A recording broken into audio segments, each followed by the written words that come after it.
Hey guys, it's Jeff here, and today I actually had something I needed to work on and thought that it would actually make a good time for a conversation.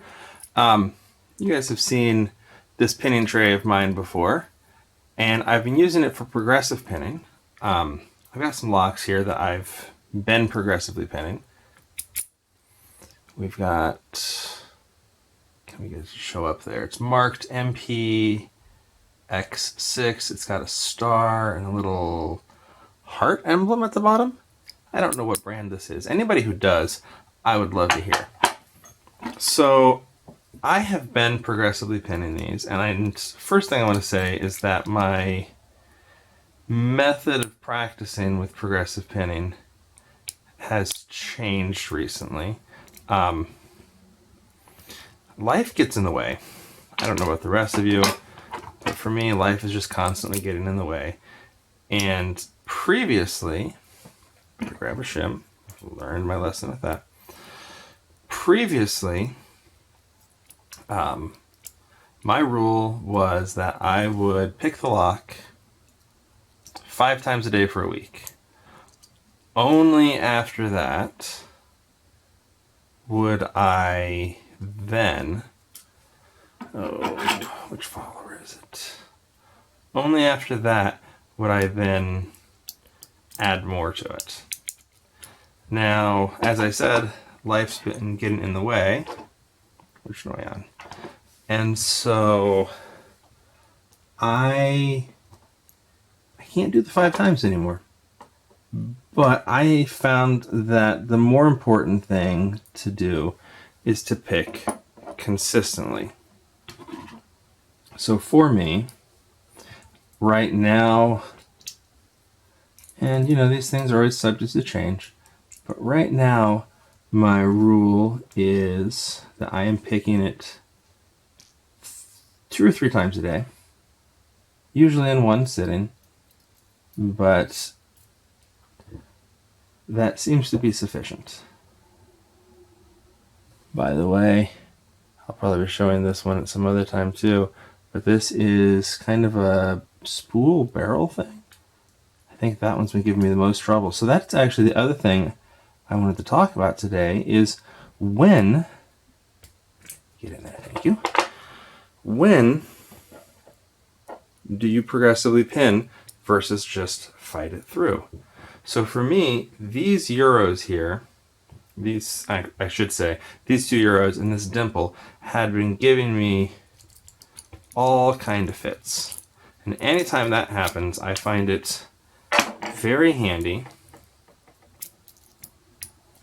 to progressively pin it. Now, I'm curious about other people's habits and techniques with progressive pinning.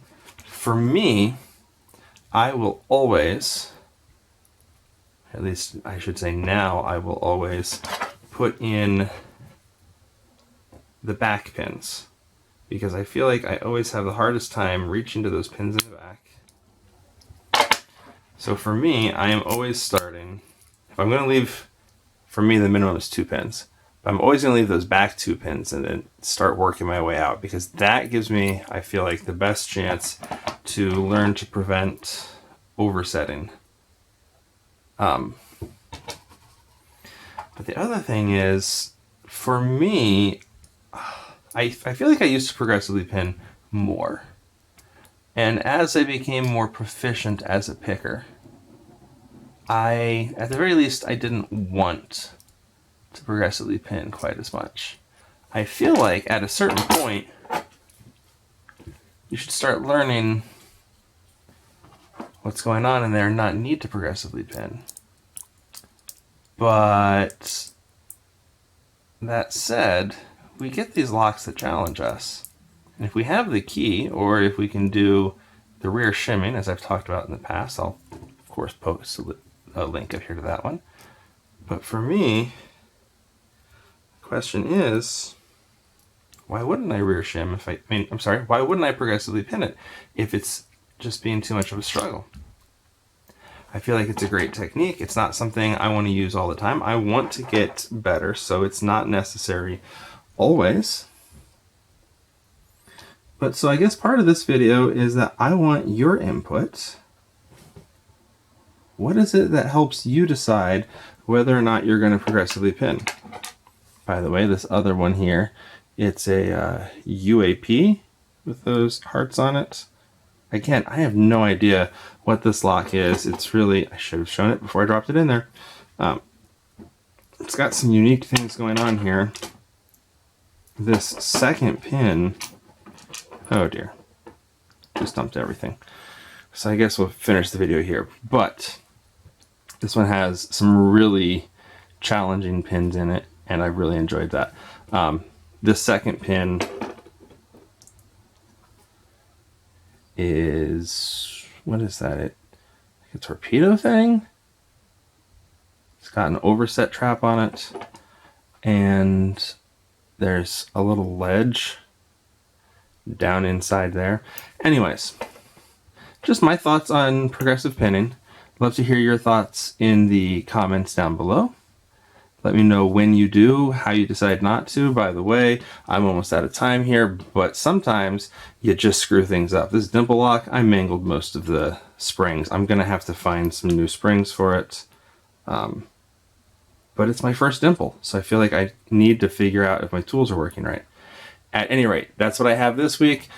Looking forward to hearing what you have in the comments down below, and I will talk to you guys later.